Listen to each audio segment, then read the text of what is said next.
Autant vous prévenir, le film que vous verrez aujourd'hui à Filière D va peut-être vous sembler éprouvant. Il s'agit de L'Espoir violent, un film d'amour et de folie de Nicolas Zavallia. Le réalisateur entre ici dans des instituts psychiatriques où il donne la parole à des gens démunis et sans ressources, les patients. Avec l'aide précieuse d'Hélène Grandbois, qui est elle-même une ex-psychiatrisée, il a mené sa recherche auprès des patients et de leurs parents. Tous les spécialistes ont été exclus du processus. Grâce à une approche très humaine, le réalisateur a réussi ce tour de force, celui de mettre en confiance les patients. Le tournage, qui devait durer 25 jours, s'est finalement échelonné sur 4 mois. La complexité du tournage et du montage vient surtout du fait qu'à chaque étape, il a fallu obtenir l'approbation d'un curateur parce que la plupart des personnes filmées étaient sous curatelle publique. Un des moments les plus émouvants dans ce film, c'est sans doute l'intervention de Mme Alice Roby. C'était la première fois qu'elle acceptait de se confesser publiquement. C'est d'ailleurs sa participation à ce film qui lui a redonné toute la confiance nécessaire pour relancer sa vie publique. Ce film lui est dédié. Voici donc, de Nicolas Zavallia, L'Espoir violent, un film d'amour et de folie.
Largactil, Stilazine, Mélaril. J'ai eu les traitements, finalement, qui étaient un peu à la mode, puis qu'on croyait être le nouveau miracle de la technologie médicale. Mais j'ai eu beaucoup d'électrochocs par la suite. Mais les premiers traitements que j'ai eus, c'est avant même d'avoir des médicaments, c'était ça. Des électrochocs. J'ai eu très, très, très peur. J'ai été horrifiée. Donc, puis je pensais mourir à chaque fois. Mais... À chaque fois que tu avais une électrochoc? Oui, puis je m'attendais à peut-être que je serais plus là quand je me réveillerai. Bien, peut-être que ce ne sera pas ici. Mais j'étais terrifiée par ça. Mais pourtant, j'ai eu des anesthésies générales à chaque fois, ce qui était très dangereux aussi. Je pense qu'il n'y a pas juste les électrochocs qui sont dangereux, il y a les anesthésies générales 3 fois par semaine. C'est sûrement pas très bon pour la mémoire. Puis t'as une espèce de sentiment d'être plus personne, de ne plus avoir d'identité après un électrochoc, ce qui est très épeurant pour quelqu'un dont l'identité est fragile déjà. Alors là, tu penses que tu vas encore plus mal. Puis t'as pas tout à fait tort, souvent. Mais...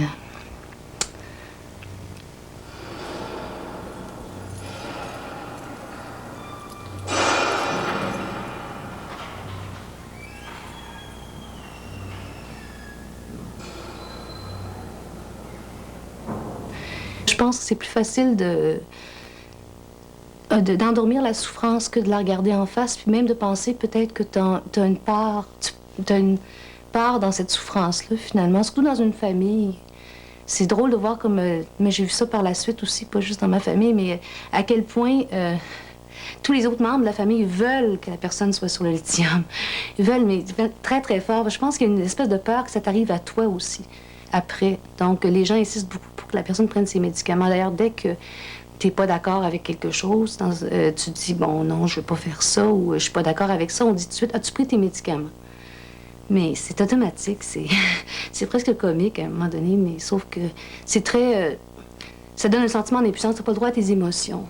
Donc, surtout si tu as été à l'hôpital psychiatrique, c'est comme si tout ce que tu faisais était toujours un peu trop pour les autres.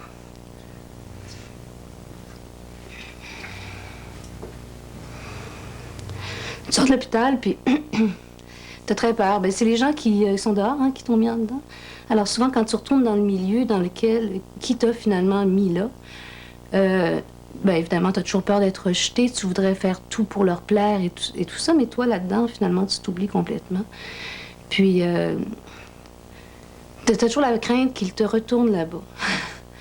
C'est qu'on t'oublie pour toujours là-bas. Puis t'es à peu près prêt à abdiquer beaucoup de ton identité pour ne pas avoir à faire face à ça à nouveau.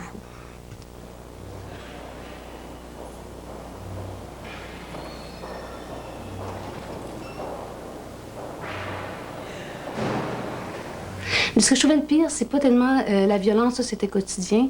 Je pense que ce que je trouvais le pire, c'était l'espèce de le monde qui dormait presque debout, qui était assis à se bercer. Puis moi, je me voyais devenir de plus en plus comme ça. T'as autour de toi, tu sais, bon, des gens qui sont là depuis des fois, bon, mais ça, je parle des grands hôpitaux psychiatriques, c'est un peu différent dans les départements psychiatriques des hôpitaux généraux, là. Mais c'est de voir ce que tu pourrais devenir dans la face à la journée longue. C'est-à-dire quelqu'un de vraiment qui a plus de sentiments, qui a plus d'émotions, puis qui si elle a le malheur d'en avoir, ben, tu vas te faire taper sur la tête, tu sais. Puis on va te dire, bon, ben, on va trouver un nouveau diagnostic, puis un nouveau médicament qui va aller avec.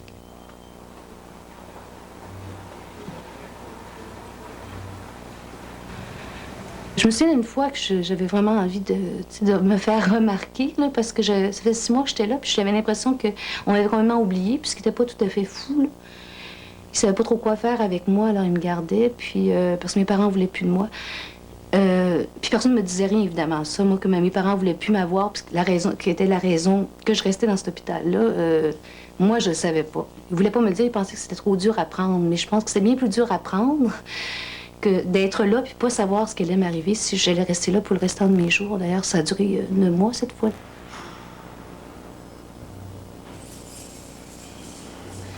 Simplement, j'avais été dans le poste, puis j'allais voir mon dossier. Puis l'infirmière, en tout cas, elle n'était pas de bonne humeur ce matin-là, j'imagine. Puis en tout cas, elle s'est fâchée contre moi. Puis elle m'a poussée dehors du poste.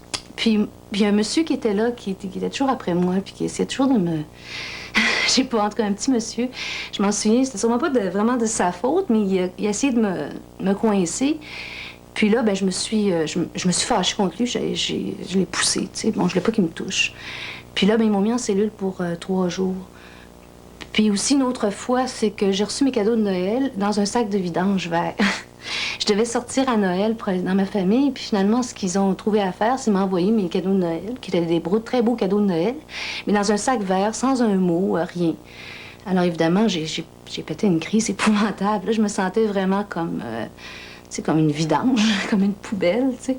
Alors je me suis mis à donner les cadeaux que j'avais reçus à tout le monde dans le département qui avait évidemment pas eu rien. Puis c'était pas vraiment juste de la générosité, mais c'était vraiment du cynisme un peu aussi. Je me disais, bon, mais moi, j'ai toutes ces belles affaires-là, mais qu'est-ce que je vais en faire? Des gants de cuir, puis des belles bottes de cuir, puis bon, tout ça, tu sais, puis... tu sais, je reste ici dans ce département-là, j'ai pas le droit de sortir du département, puis qu'est-ce que je fais avec tout ça, tu sais? Puis c'est rien, c'est seulement des biens matériels. On n'a même pas pris la peine de m'écrire un petit mot, tu sais, avec ça. Alors, là, évidemment, ils m'ont amené en cellule, ils m'ont attaché. C'est le pire viol qu'il n'y a pas, je pense, c'est ça qui m'est arrivé. Tu sais, puis même pas penser que peut-être recevoir, tu sais, ces gens-là, même pas penser que recevoir un sac de vidange avec des cadeaux dedans, ça peut être un peu choquant ou tu te sens rejeté. Bon, écoute, c'est pas ton imagination, c'est la réalité. Surtout que je suis supposée être dehors cette fois-là, tu sais. Alors...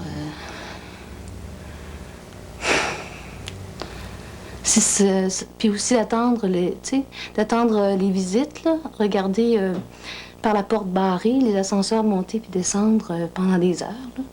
Parce que tu penses que peut-être que s'ils montent plus haut l'ascenseur, c'est parce qu'ils t'ont trompé d'étage. Puis ils viennent jamais te voir, évidemment, parce que là, pour eux autres, c'est fini, ils ont d'autres problèmes à l'extérieur, de toute façon. Alors, c'est ça, ces sentiments-là d'attente, c'est à peu près ce qu'il y a de plus horrible, là, surtout quand t'as aucun contrôle sur ce qui va t'arriver.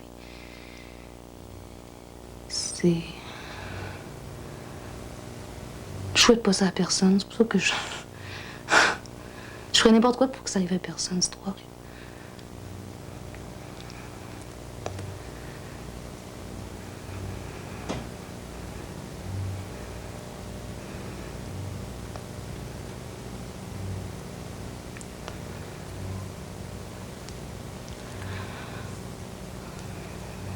Puis bon, on se met à la queue leu-leu pour aller chercher des médicaments, tu sais. D'autres, je sais qu'on était un groupe de jeunes au début à Robert Giffard, puis on les promettait en dessous de notre langue, puis après ça, on les gardait, puis à un moment donné, on les prenait tout en même temps. On dormait pendant 3-4 jours. C'était plus supportable, la vie endormie, évidemment, que réveillée.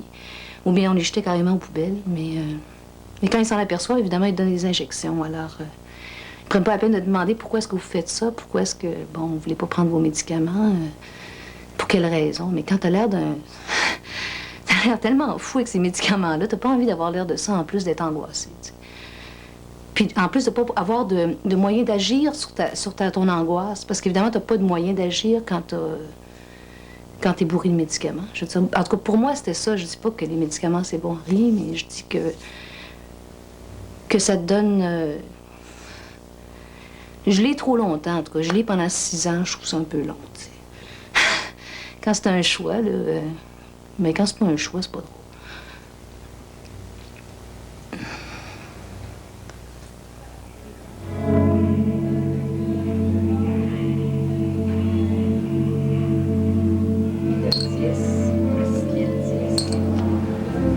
L'argentine, 100 mg. La lèvre brune, 25 mg.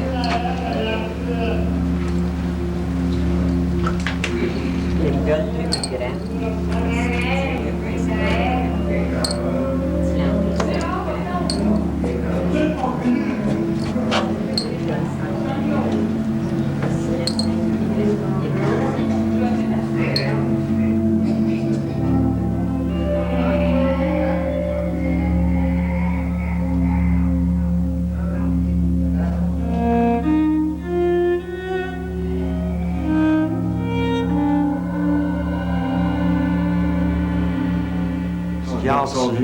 Sur la plupart, c'est de l'ancien temps. sont vieux et très vite. Ouais. Sont vieux et quoi? Et très vite. Ils sont très vite. Ouais. Ouais. Ça marche au papier. Tu parles le menu puis ça lave. Ouais, ouais. Ah, On ouais, n'écoute pas, on n'écoute pas. on nous écoute pas parce qu'ils en ont trop puis ils sont écœurés, on dirait. Ouais. On devrait prendre leur Il va pas retraite. s'occuper des patients. Vois-tu, il va pas s'occuper des patients. Ouais. Il n'y a rien à savoir, même. Je suis hier, rien. Même un médecin, je parle, là, puis il regarde dans le mur. Ça passe par là, puis ça passe par là. Ah oui, j'ai compris. Il a pas compris. Pas compris. Ils disent le signe d'entrée, oui, Ah oui. oui, ah oui, on va Mais faire ça, on va tellement, faire ça. ils sont perturbés, les autres aussi. C'est ça. On dirait qu'il a besoin de soins, les autres. Non, c'est vrai, il a besoin de soins. Ils se font traiter, les autres aussi. Il a besoin de soins. Je sais qu'il en a besoin. Ah, Autant que nous autres. Lui, il pourrait soigner, nous autres. on Moi, pourrait- j'aurais soigné, moi, les il médecins. pourrait soigner les médecins. Mon vieux, c'est péquillard, mon gars, toi, tu t'assis puis tu restes là. On va te donner les médicaments. On va voir ce qui se passe avec nous autres, des patients. Oh, moi, va prendre ta place, moi. Puis, je vais essayer de prendre des médicaments. Prendre des médicaments, qu'est-ce que ça va arriver? Ouais, t'as raison. C'est vrai. Non, c'est vrai. Mais m'amener, tout ce temps de m'amener, t'en peux plus, on dirait que tu vas éclater.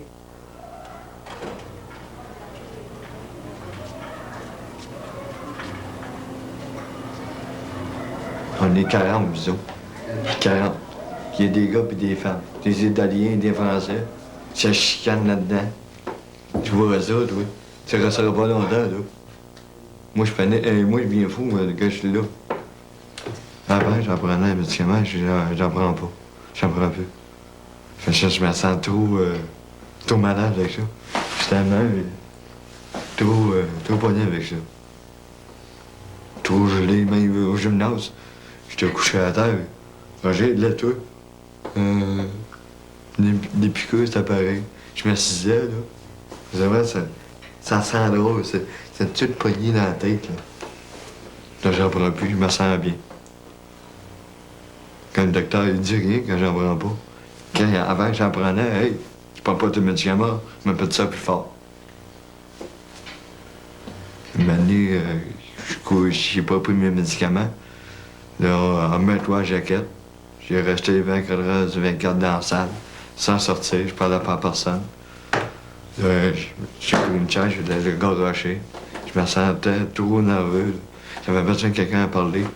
Il n'y avait pas personne à parler. On dirait que si tu coupes pas de toi, t'es pas posé, tu manques quelque chose. Tu veux, là. Même mon argent, c'est pareil. J'ai une pièce par jour, je vais pas loin avec ça. C'est une liqueur, pas ça, tu n'en as plus. Bon, aujourd'hui. Moi, je vais à l'école, je vais au gymnase, puis l'après-midi, je m'occupe, je vais au bowling, je m'occupe. Ça, c'est le fun, c'est au bout de moins des affaires. Je pense moins quand t'es malade, comprends-tu? La manière que je t'habillais, ça aide beaucoup, toi aussi.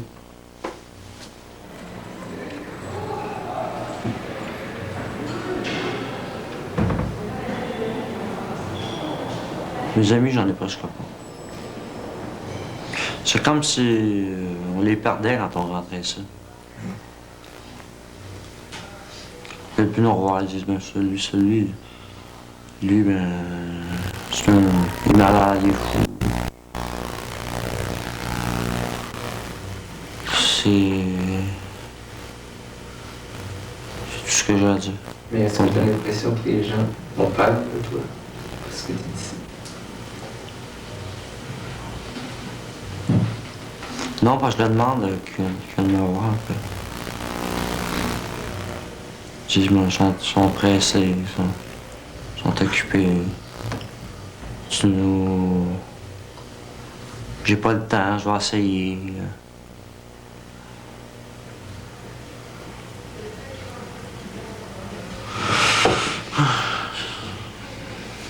Puis tu vas-tu les visiter comme ça? Oui, je vais. On reçoit plus d'appels, c'est comme ça. C'est toute la gang des malades qui se retrouvent ensemble à un moment donné. Puis,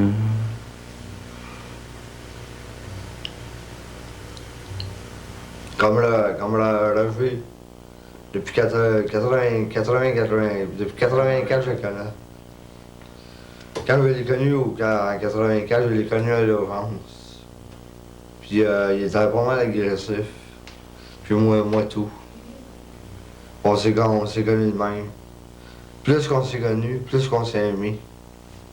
Plus qu'on s'est aimés, plus qu'on s'est fait, chambre ensemble. Puis des fois, quand on est à danse, là, lui était avec sa blonde, moi je suis seul, ouais, avec une autre fille, tout ça, petit pelota, tout ça. Je le laisse tout seul. Moi je fais ma business à côté, tout ça. C'est genre, lui danse, moi je danse avec ma blonde, petit pelota. Puis lui, la vie, c'est un gentleman. Pas cambrioleur, mais gentleman. C'est un gentleman, le cowboy, rien qu'à l'avoir l'habillé, tout ça, il se fait gâter pas mal. Moi tout, je me fais gâter. Par mes parents. Lui, il a des amis, puis il se fait gâter par ses amis. Je l'apprécie beaucoup. Il t'aime tes parents, comprends-tu? Ah ouais, mes parents, ils m'aiment, c'est ça. C'est ça. Moi, j'en ai pas, puis j'aimerais ça d'en avoir. Ben ouais. Comprends-tu? J'en ai pas de parents. Puis dans Puis... moi, tu m'as demandé quelque chose. Oui. Comme frère et très amis, OK? Je te présenterai mes parents.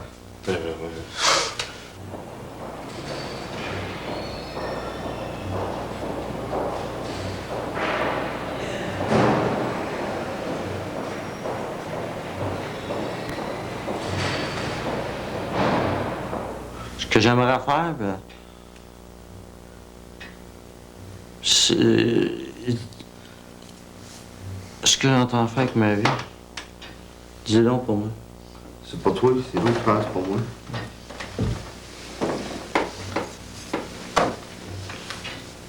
Dis, ouais. Dis qu'est-ce que t'as dit là-bas? Mais je sais pas quoi. Tu t'énerves, faut que tu dis, faut que tu penses. J'essaie d'abord, je pense. Répète dans tes mots, dans tes mots à toi. Réfléchis. Dans tes mots à toi. C'est ça. Tu peux comprendre pas rapport à ta place. Mais j'aimerais ça être messager. Un petit job comme ça. Après ça, ben, j'ai perdu le goût de la photographie que je faisais avant. J'avais une caméra aussi. Ma soeur avait une caméra qui filmait. On filmait quand il faisait soleil. On allait dans des botaniques. C'est que c'était vert, des belles maisons, des arbres, des couleurs, des feuilles. Et, si je suis rendu ici, peut-être c'est parce que je l'ai voulu. C'est pas question que tu l'as voulu. C'est ça, ouais. C'est la fatigue et le stress. Ouais. Le stress, moi. Ouais. Qu'est-ce que j'ai mis là? Moi, qu'est-ce qui m'est amené ici, c'est le stress et la maladie mentale. La maladie mentale, c'est le stress de l'ouvrage du gardien de sécurité, tout ça. Parce qu'il y a pas mal, il y a beaucoup de stress, gardien de sécurité. La sécurité, il faut avoir un maudit bon moral, un maudit. Toi, Mario, ce serait quoi ton grand rêve? Mon grand rêve, moi, c'était être dans un orchestre. Puis gagner des sous. Pas pour le boire, là. Pas pour le boire, tu sais, boire la boisson. Peut-être dans le temps pour les fêtes. Lui, je là, l'aurais vu dans le style de Joe Cocker, à peu près. Connais-tu? Non. Et toi, Roger? Moi, c'est... Je t'entends. Gentleman. Alors, j'ai tout le temps regardé des films... des films d'amoureux, des films, là, c'est... C'est comme, pour moi, c'est... On dirait que j'ai rentré dans la télévision, puis l'acteur, c'était moi l'acteur, comprends-tu? Moi, là, d'après ma blonde, il y avait une fille là, moi, j'étais l'acteur, là. Elle m'a dit, tiens, ouais, mon Roger, embrasse-toi. Embrasse. J'ai rêvé dans tes bras que le ciel serait bleu toujours. J'ai rêvé dans tes bras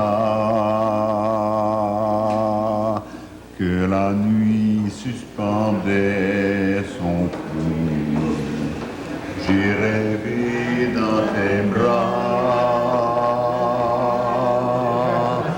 de beaux rêves très doux.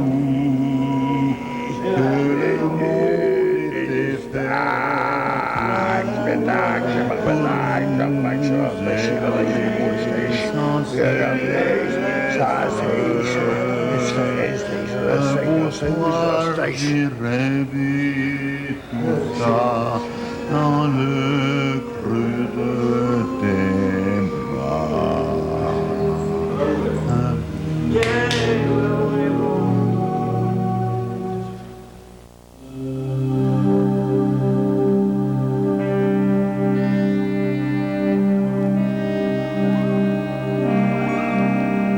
J'ai été dans cet hôpital-là à peu près toutes les fins de semaine pendant 5 ans et que j'ai vu ma mère se désintégrer, littéralement, tu sais, devant moi. Tu sais.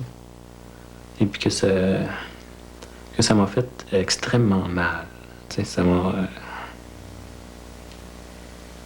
ça m'a profondément blessé parce que en plus, cet hôpital-là, il était censé, à mes yeux, la guérir. Hein? Bon, moi, je veux dire, elle était dans un hôpital, c'était pour guérir. Tu sais, je veux dire, et puis, il s'est rien passé, non seulement, tu sais, je veux dire, elle n'a pas guéri, mais en plus, elle a empiré, tu sais. Et puis, elle était rendue... elle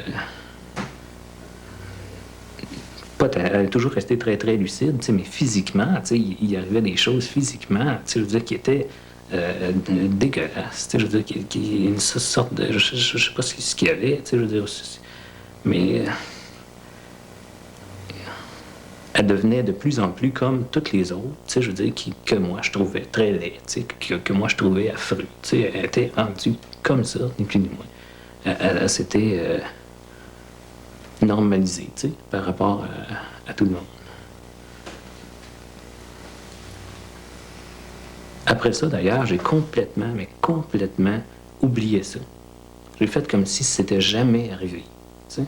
Moi, j'ai été marié pendant 5 ans.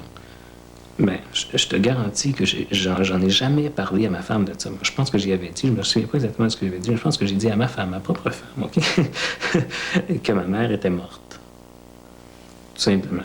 Donc, autrement dit, pour moi, elle était morte. Tu sais, je veux dire, je passais à d'autres choses, là. Je veux dire, je voulais pas que ça soit arrivé.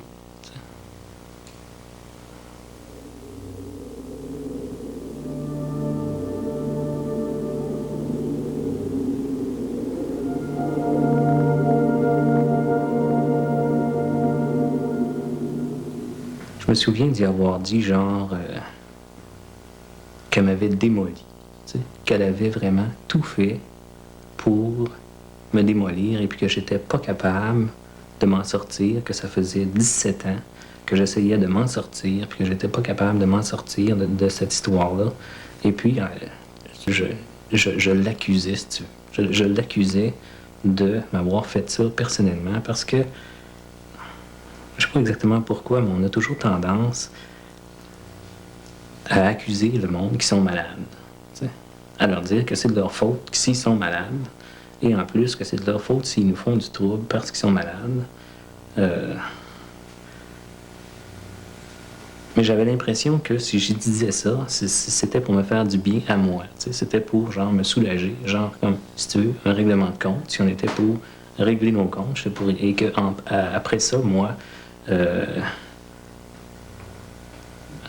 ça m'aiderait, moi, ça réglerait mes problèmes à moi, tu sais, mais en fait, ça règle rien, ça, tu sais, je veux dire, ça change rien. De toute façon, mais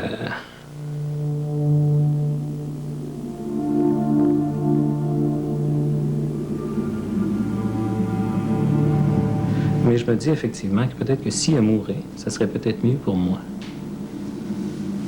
Puis je voudrais que ça se termine, puis que je passe à d'autres choses.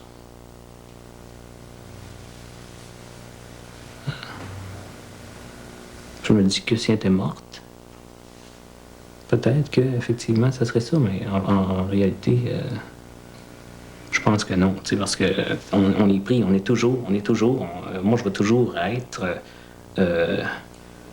quelqu'un dont la mère a été une malade, tu sais, mentale, ça c'est certain. Je veux toujours être pris avec ça, tu sais.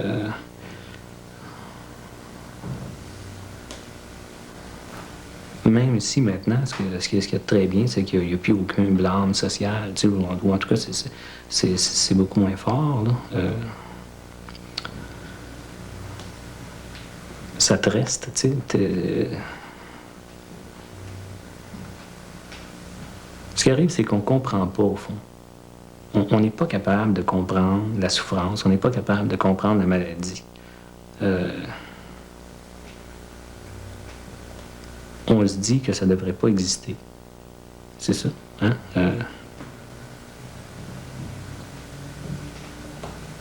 On essaye de comprendre. Puis on n'est pas capable.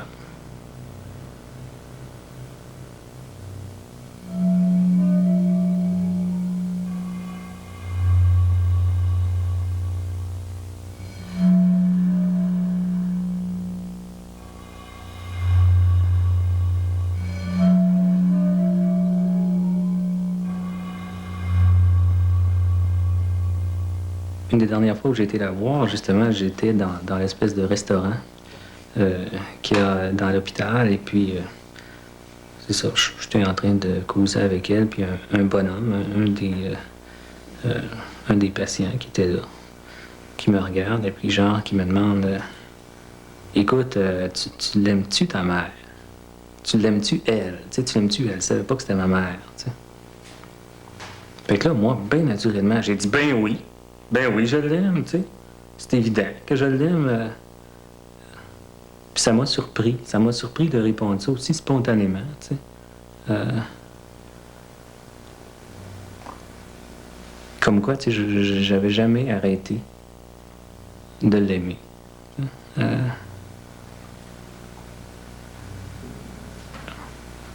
J'étais toujours aussi, aussi attaché, tu sais. Alors, je pense que c'est ça, ouais. Attaché, c'est bien, ça.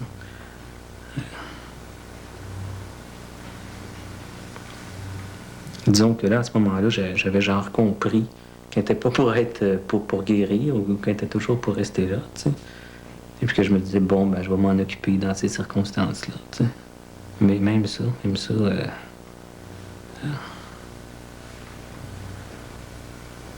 suis pas vraiment capable, tu sais. C'est ça.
Moi, j'en suis sortie avec une lobotomie, bien entendu. C'était la première lobotomie qui était vraiment réussie.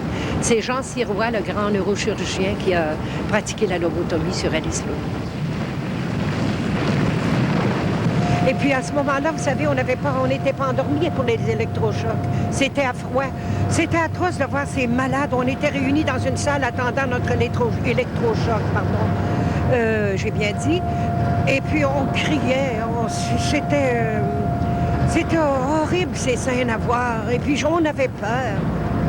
Ça faisait mal ces électrochocs-là, vous savez.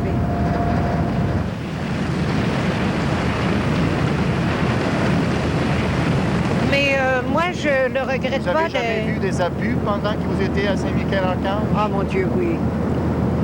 Ben, il y a eu même des meurtres, et puis c'était des accidents, j'imagine. C'était pas entre les malades, c'était le personnel et les malades. J'ai même eu une drogue pour le délire. Ils m'ont fait délirer à l'hôpital.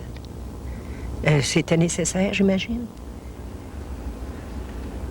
Bonsoir les autorités et les bénéficiaires.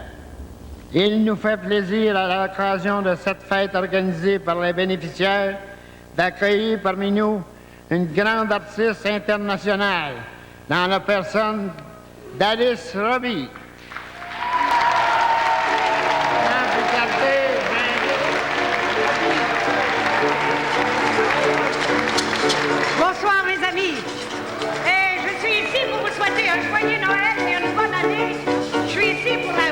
saison des fêtes, vous souhaitez une bonne santé. Voici un de mes plus grands succès.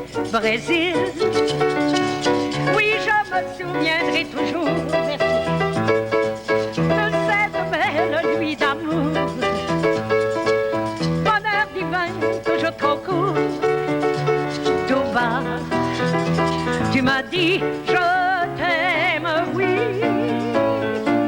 Dans tes bras j'ai connu l'ivresse. Je ne puis vivre sans tes caresses. Chérie, pardonne ma faiblesse.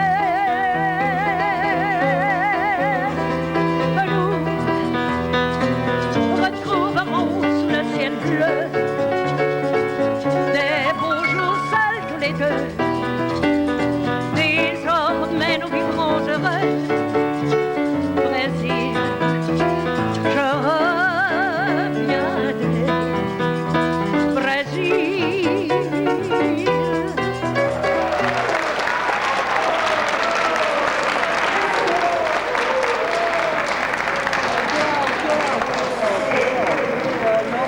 Les gens sont tellement mal informés sur la maladie mentale.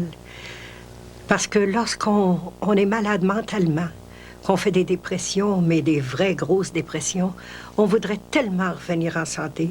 On voudrait tellement vivre comme le gars de la rue, la femme qui passe sur qui s'en va faire son marché, vous savez, et qui s'en va avec sa famille, et puis libre de vivre sa vie normale.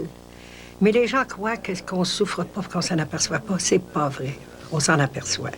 Puis ce soir-là, j'en ai vu qui étaient tellement heureux d'avoir une fête.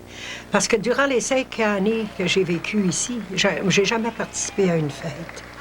Même durant Noël. Durant la fête de Noël ou du jour de l'an.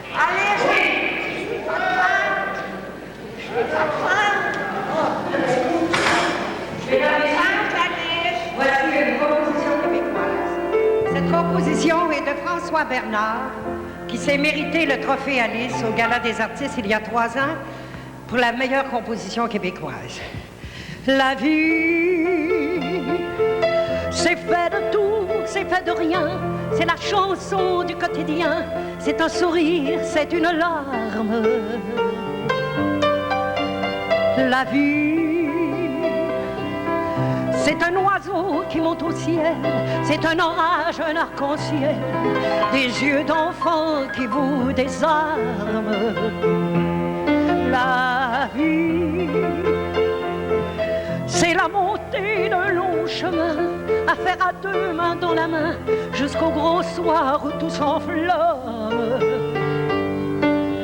La vie, c'est l'inconnu du lendemain, c'est le passé qui vous revient comme un... Si vous saviez ce que c'est que de vivre une vie après avoir été hospitalisé pendant 5 ans et 4 mois, c'est tellement difficile de refaire une vie. C'est encore plus difficile qu'un prisonnier qui sort de prison, monsieur. De refaire une vie parce que les gens nous traitent de fous, même quand on a fait tous les traitements, qu'on a souffert tous les traitements pour revenir en santé, puis qu'on a fait tout notre possible pour être aussi intelligent puis aussi normal que possible.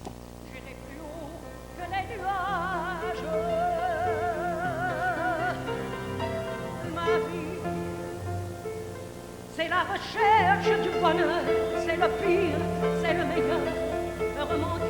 La plus grande déception lorsque je suis sortie, c'est ça, monsieur, c'est que les gens... J'espérais avoir beaucoup d'aide quand je suis sortie pour recommencer ma carrière et puis pour recommencer ma vie normale, vous savez, parce que j'étais égarée un peu. Vous savez, quand vous ne voyez pas le monde pendant plus de 5 ans, que vous êtes toujours dans la noirceur et que tout d'un coup, vous sortez au soleil avec les arbres, le trafic et la vie qui a changé depuis 5 ans. Ça change beaucoup en 5 années. Alors, j'avais besoin des gens pour me réhabiliter, vous savez. Et c'est ce qui manquait. Puis vous allez rester debout? Ça fait 35 ans que vous êtes ici. Bon, vous méritez des applaudissements. Vous êtes patient, vous? Comment ça va? Ça mérite un beau bec. Moi! Ça fait plaisir. 35 ans qu'il est ici. C'est pas extraordinaire. As-tu l'intention de rester ici pour le reste de tes jours? Pas de place à aller, ta mère est morte. Ben, tu viendras nous voir. On a fondé une fondation Alice Robbie qui s'en vient, là. Tu viendras nous voir, on va te trouver une belle place, puis tu vas vouloir sortir d'ici, tu vas voir ça. OK.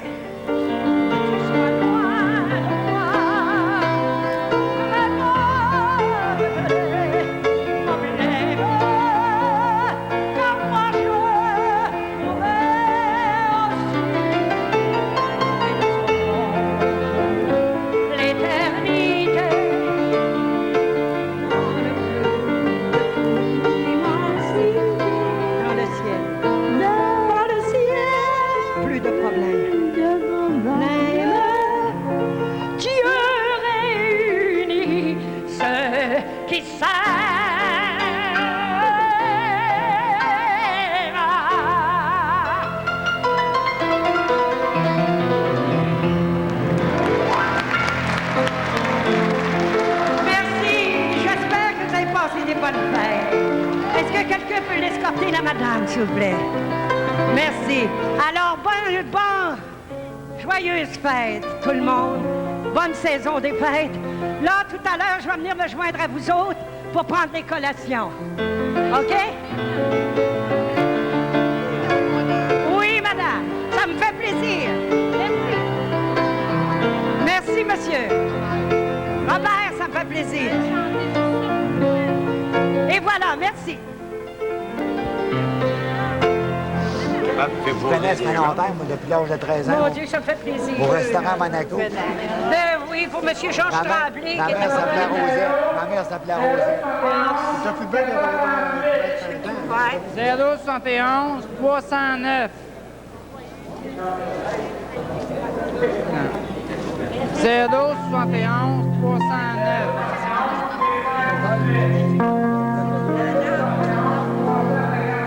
T'es toute mouillée, plate. Je n'ai que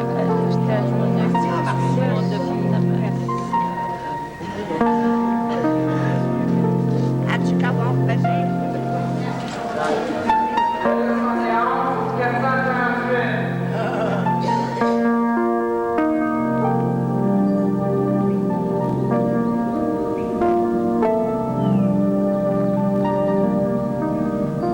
Alors, évidemment, même les gens qui t'aiment, et que tu aimes, là, dès qu'ils savent que tu as passé par là, souvent, ça change leur comportement à ton égard.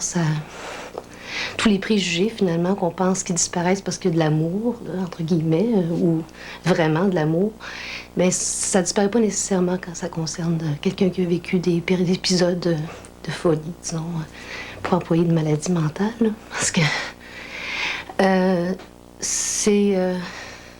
ça va jusque dans ton lit. Je veux dire, quand tu dis à ton chum ou à ton amant, ça peut même devenir difficile parce on juge autrement tes comportements. Toi qui étais la fille, jolie, intelligente, drôle, tu deviens tout à coup, quelqu'un dont on n'est pas sûr exactement que ce qu'il dit, c'est vrai, tu sais. C'est effrayant. Parce que là, tu sais pas trop comment réagir, puis souvent ça te rend agressif aussi, parce que c'est difficile à endosser, ça, tu sais, comme personnage. Puis, alors souvent, il faut que tu fasses des grosses coupures dans ta vie, tu sais, pour éloigner les gens, finalement, qui ont cette image-là de toi, tu sais, la fille mal prise, névrosée, etc., tu sais. Aussi, moi, j'ai eu une fille très jeune, après être sortie de l'hôpital, après m'être désintoxiquée toute seule de mes médicaments, j'ai eu ma fille. Moi, ça m'a... moi, c'est pas une recette miracle. Moi, ça m'a vraiment beaucoup aidée parce que c'est ma première relation avec quelqu'un qui était comme un échange. C'est à la place d'être une espèce de relation de dominant-dominé, quelqu'un qui décide pour moi ce que je dois faire. Enfin, j'avais quelque chose que... Tu sais, l'énergie s'échangeait entre nous, puis il n'y avait rien pour l'empêcher de le faire. Tu sais, c'était pas un... En tout cas, c'était une vraie relation. C'est la première que j'ai eue, alors c'est sûr que ça m'a été très, très précieux. Mais disons qu'il y a une chose, par exemple, au monde que j'aurais pas voulu qu'elle sache, c'est que j'avais déjà été en psychiatrie, surtout pendant 6 ans. T'sais. Parce que, évidemment, je veux dire, t'as peur que je prenne pour une folle, parce qu'il y a tous les préjugés, mais qui courent partout, même dans les écoles. Tu sais, quand on dit, des fois, les enfants se disent entre eux, elle est mentale, tu sais. Je veux dire, t'as pas envie tellement que ton enfant commence à douter de toi, tu sais. Je dis qu'on veut.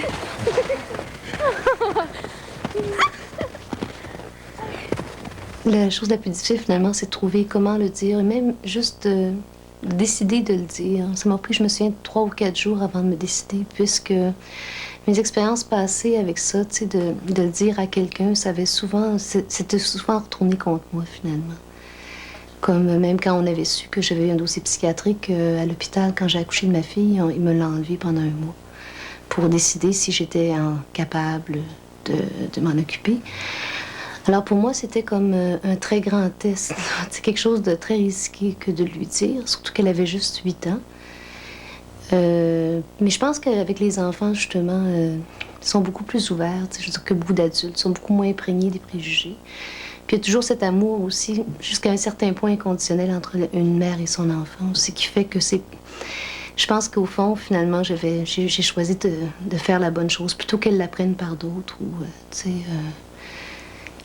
Mais c'était risqué, tu sais. Je savais pas trop par où commencer. Puis je pense qu'elle m'a beaucoup aidée par le fait qu'elle me posait des questions très simples, tu sais, pas... Moi, j'avais l'habitude de justifier, bon, par des grandes théories, là, que la psychiatrie, ça n'avait pas de bon sens, mais, tu sais, elle m'a laissé le loisir ou la possibilité de dire les choses qui venaient de là, et non de ma tête, tu sais, de tous les arguments, tu sais, qu'on peut avoir. Alors, ça m'a, en même temps, libérée de lui dire.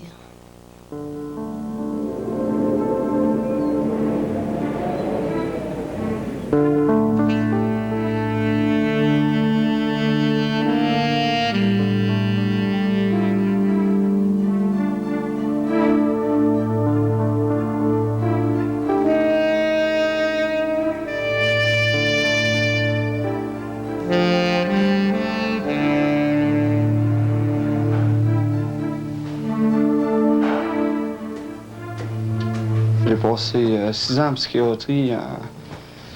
Pendant ces 6 ans-là, je me sentais tellement serré que c'est comme si j'étais attaché à un mur ou à un point que je ne pouvais plus bouger. Depuis que je suis sorti de là, c'est des journées que je vais me sentir aujourd'hui comme ici dans ma chambre. Je me sens des journées, je vais me sentir comme dans une chambre d'hôpital. J'ai vécu 6 ans comme ça. Je suis couché dans mon lit, ma TV, mes posters, ma radio. C'est une sensation que je ressens tout le temps, que de me sentir bon, je suis dans une chambre d'hôpital. Ça m'est resté marqué jusqu'à ce point-là. Je peux pas... des fois, je vais me réveiller dans la nuit, carré, bien raide dans le lit. C'est trop imprévisible, tu sais. Puis là, je vais avoir un remords, si on veut, un genre de remords de conscience. Bon, je vais me poser des questions. Ben, pourquoi tu t'es rendu là? Qu'est-ce que tu as fait? Pourquoi? Tu sais, on peut pas changer de destin, mais je me dis que je vais y arriver un jour, puis faut pas que je lâche, tu sais. Faut que je fasse de mon temps.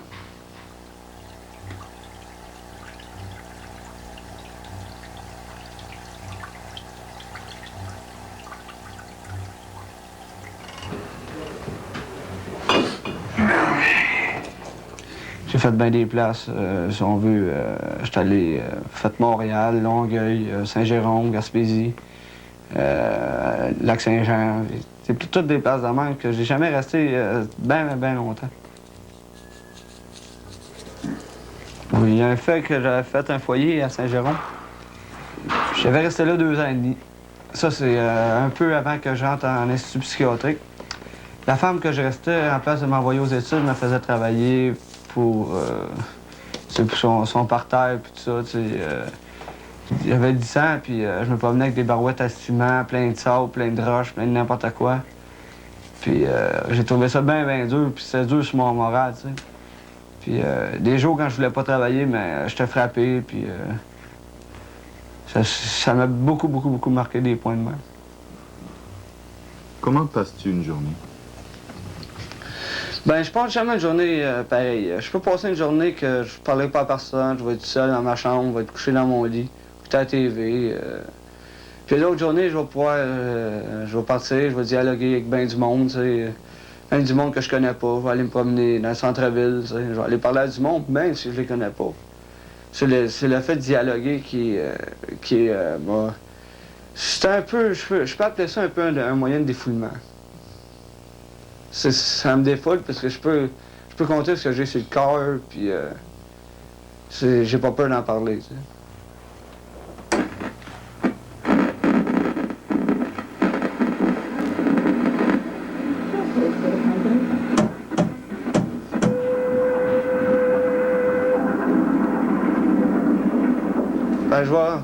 Des fois, je vais bien parler. Je vais parler beaucoup à des étrangers. Parce que je vais dire comme un vieux proverbe, ton meilleur ami, c'est la personne que tu connais pas.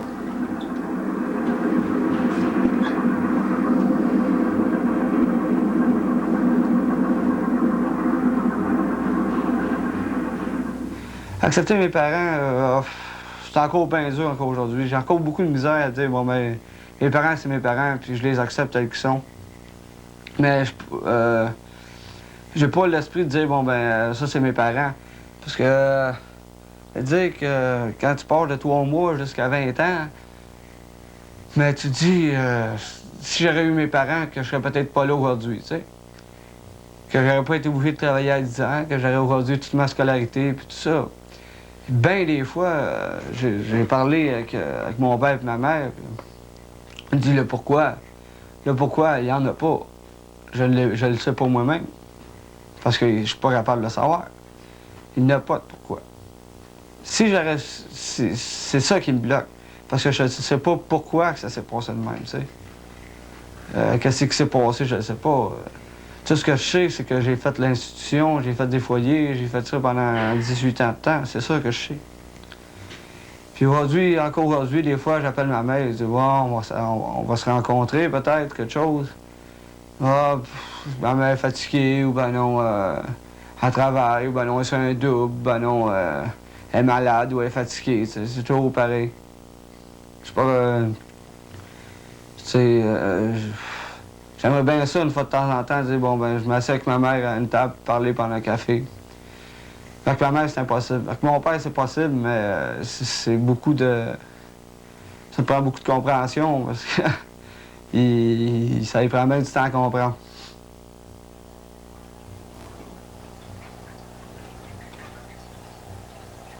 Mon père, ça va faire 10 ans que je le connais. Puis ma mère, ça va faire 8 ans. C'est pas beaucoup. Mon père, je le connais à 10 ans. Ma mère, je le connais à 13 ans. C'est pas beaucoup. Mais reste que... J'ai cherché longtemps. J'ai réussi. Avec des hauts et des bas. Ça a pris bien du temps. Puis qu'aujourd'hui, je m'aperçois, bon, ben là, mes parents sont là, puis ça m'aide pas plus.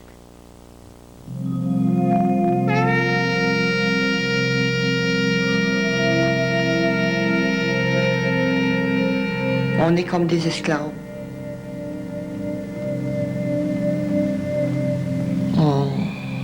On vit pas, on existe seulement.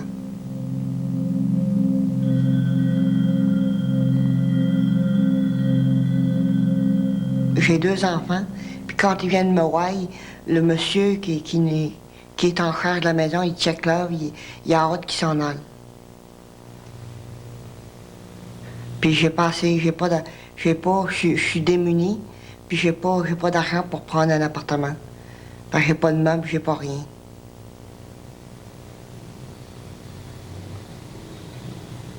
Quel type de relation tu as avec les propriétaires? Pardon?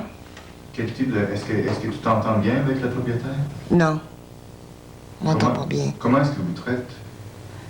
Comme des enfants. Ils nous surveillent constamment.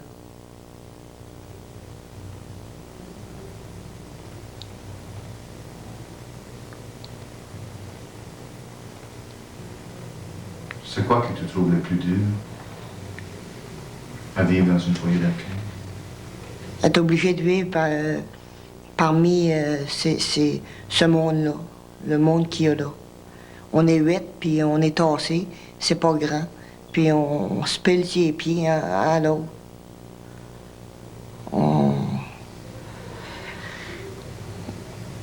Faut les endurer, puis il y en a qui sont bien haïssables. Comme celle-là qui couche dans ma chambre, elle se lève la nuit, elle cherche dans ses tiroirs, ferme ses tiroirs, elle me réveille. C'est d'être obligé d'endurer ça. Oui, je me sens comme une prisonnière.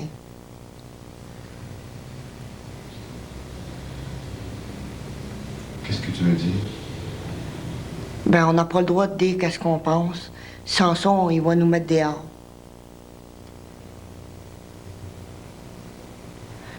On a eu une augmentation sur notre chèque.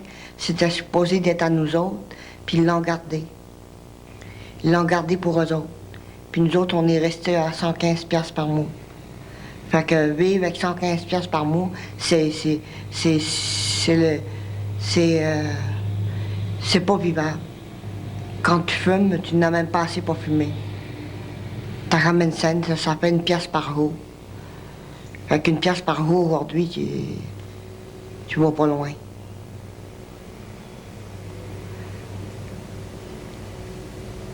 Moi, je souhaite que le bon Dieu vienne me chercher.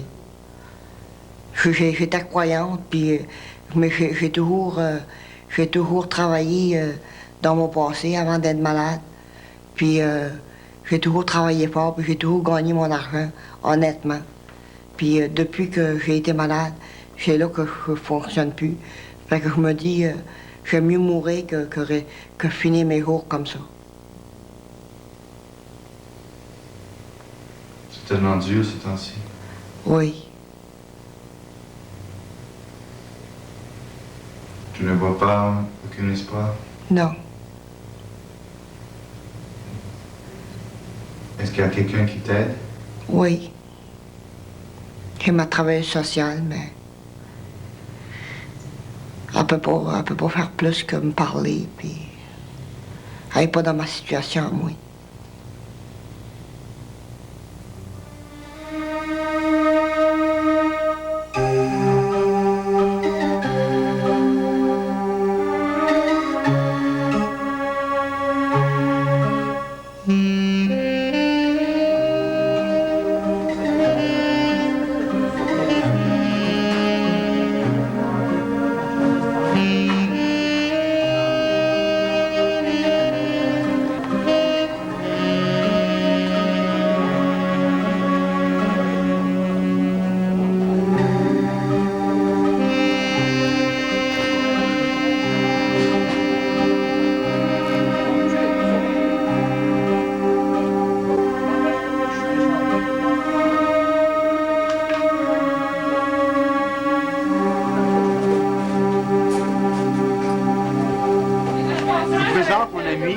William Daniel. Moi, je suis Jean-Raymond. On s'est... notre amitié s'est développée ici, à Pâle. Puis on est maintenant colocataires dans un même logement. Pâle nous a permis de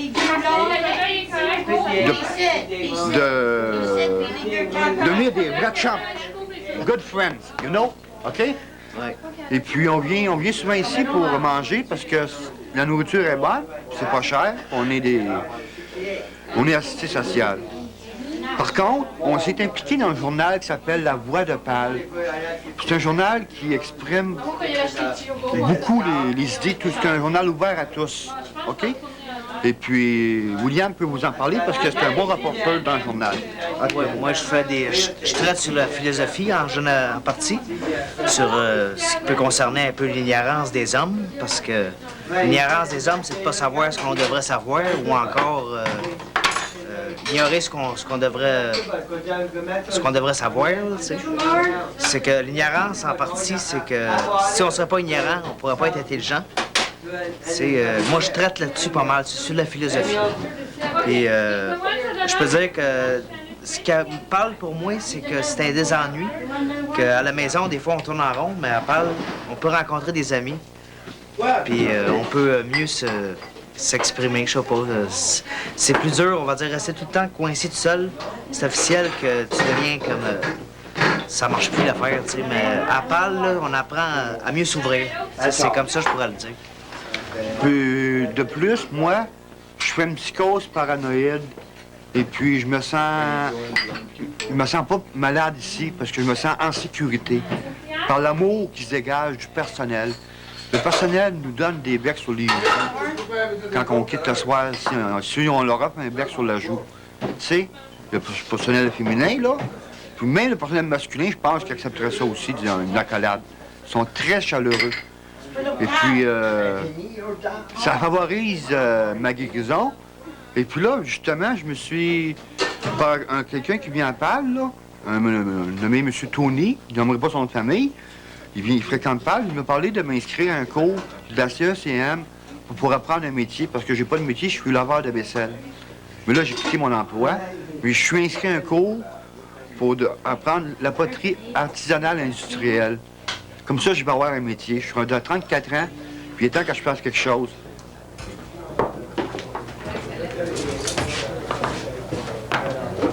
Puis je pense qu'un psychiatrique, il y a plus de chances de s'ouvrir ici, puis de pouvoir fonctionner plus facilement que dans un hôpital. Dans un hôpital, il est coincé par les psychologues, les psychiatres, les infirmiers.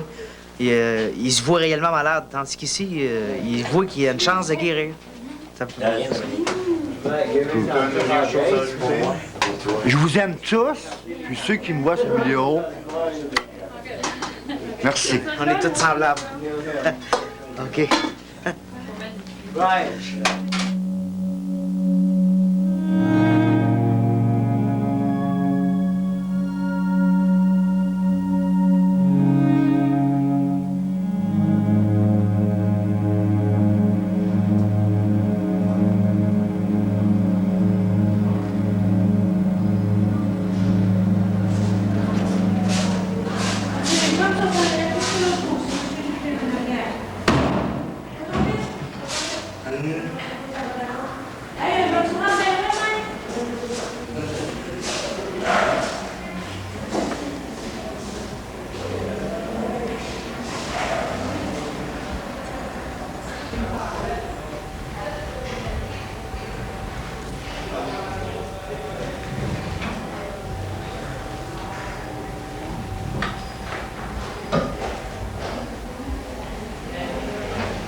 Moi, personnellement, je me sentais toujours humain dans ce que j'étais, dans ce que je vivais.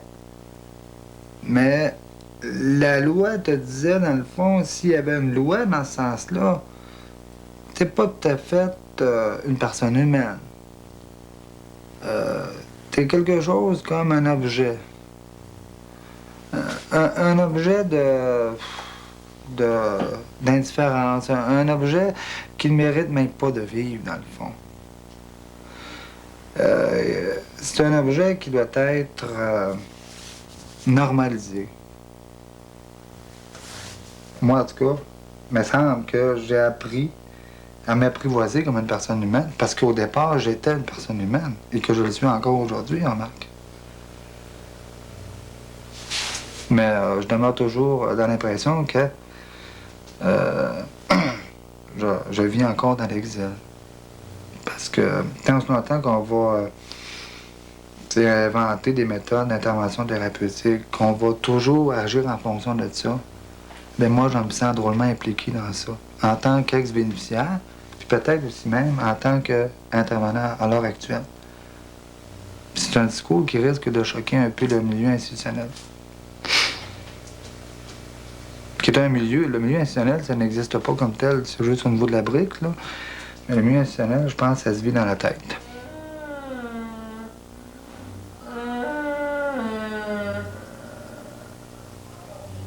C'est une attitude qui permet certains rapports de force, non pas entre des personnes et des niveaux de personnes, mais entre des intervenants et des objets.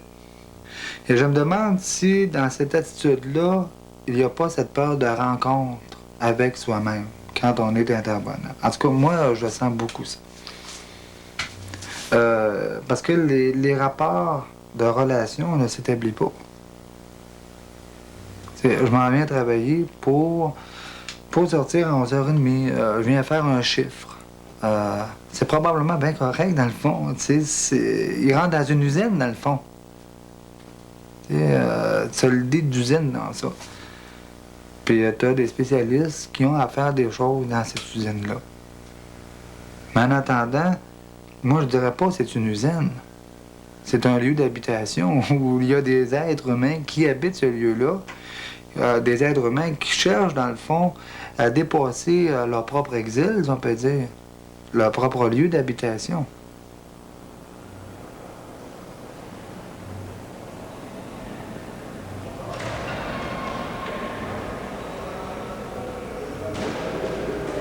Puis, pour moi, les personnes qui sont là, ce sont mes semblables, c'est ma famille, c'est mon mariage, dans le fond, c'est toute ma vie.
Ils ont pris des avances sur moi, puis ils ont fait ce qu'ils ont voulu de ma fille, sans ma volonté. Ça, je le prends pas. Ah oui? La manière. Ah oui, ah oui. Des pinces trapèzes, ça, c'est une chose que je connais pas, moi, qui n'est pas supposée de se pratiquer. Puis elle l'a subi. Elle a subi 130 heures d'isolation nue. Ça, je ne savais pas. Elle a eu des traitements de citron, d'ammoniac. Ça, c'est des choses que je savais pas.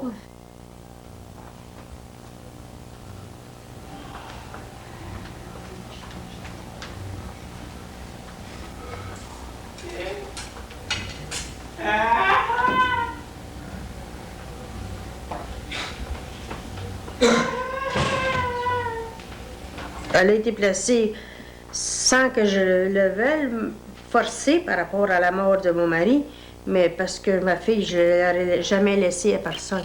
Personne. Je l'ai placée à l'âge de 9 ans, puis pas de volonté, mais par obligation. Parce que je ne l'aurais jamais placée, puis je l'aurais jamais laissée à personne. Non, c'est ma fille, c'est à moi. Puis, si j'aurais eu le pouvoir de m'en occuper tel que c'est, même elle serait peut-être pas de même aujourd'hui. Elle aurait changé, mais... Mais surtout qu'un cas comme ça à la maison en journée longue, c'est pas possible. Quelqu'un est... Faut qu'elle soit dans un hôpital, parce que dans une maison, c'est trop dur. Elle est trop rendue grave. Comme là, ma mère, elle a la tutelle... comment ça s'appelle ça déjà? La curatelle privée. C'est que c'est elle qui s'en occupe.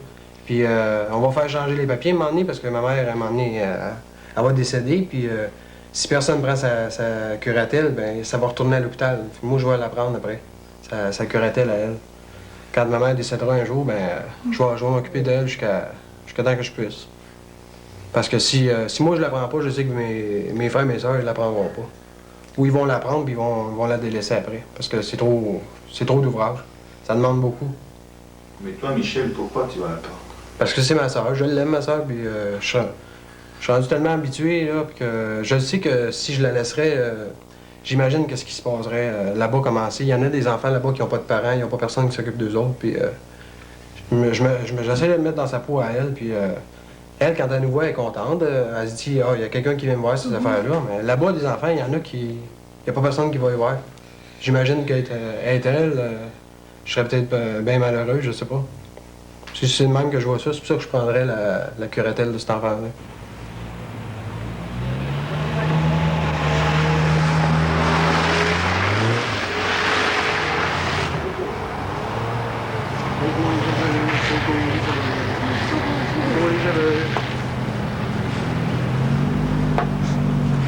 Je vais rentrer en première parce qu'elle va se nous deux. Attends, Dodo. Dodo? Reste tranquille. Fais pas ça, là.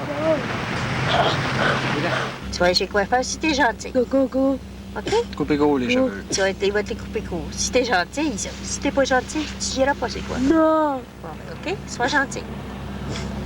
Après ça, tu vas venir voir maman. Maman va aller te chercher encore. Venez manger chez maman. Pâté chinois? Spaghetti? Qu'est-ce que tu vas boire? Du lait. Du lait? OK. Tu vas manger quoi? Du gâteau? Gâteau foie. Oh, du gâteau foie? OK, du gâteau foie. Maman va tout te donner ça. Mais si t'es gentil, si t'es pas gentil, maman ne te donne rien. On fait un tour de machine, là. On va aller faire un tour d'auto, là. On va prendre des photos, tout ça, là. Puis ça va aller chez nous. Oui, on t'en fait. Ben oui. Tu peux faire tout ça. Qu'est-ce qu'il fait, le monsieur, là? Prends ta photo.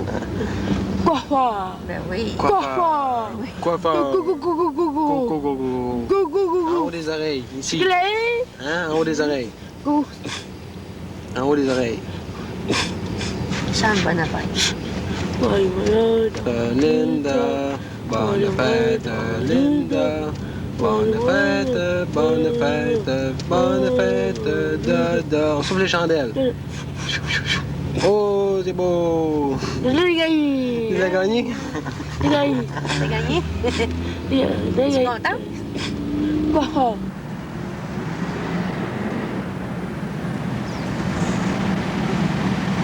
Tu vas aller manger, là. Hein? Tu vas aller manger. T'as-tu faim, Dodo? Ah, tu sais où ce que c'est, là? On vient de tourner. Ça vient de te saisir, hein? Je te comprends, ma fille. Je te dis que... Je te laisse pas là avec un honneur de sainteté.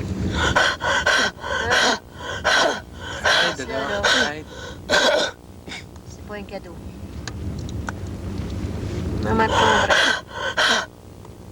C'est vrai qu'on se met à sa place des fois, hein, puis allez rentrer là. On va essayer d'entrer 24 heures sur 24. Entrer dans un enfer. OK. Tu fais? As-tu faim? Tu vas faire couper tes cheveux? Coco? Coco. Tu vas les souper, là. Tu vas prendre un bon repas. Ça te prendrait un bon bain chaud à soir, hein? pour passer ta grippe. As-tu faim? Tu vas manger. Tu vas manger, là, maman l'a appelé pour avoir le souper. OK? On va regarder un. Tu vas aller manger. Maman va aller chercher un autre, Joe. OK? On va par là, on va par là. Maman va aller chercher un autre, Joe. Puis là, tu vas faire couper tout. C'est pas gentil. C'est pas gentil, maman ira te chercher.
Avec toi, mon amour,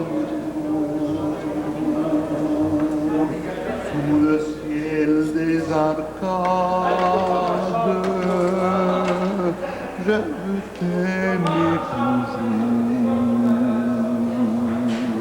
Une nuit agréable, toi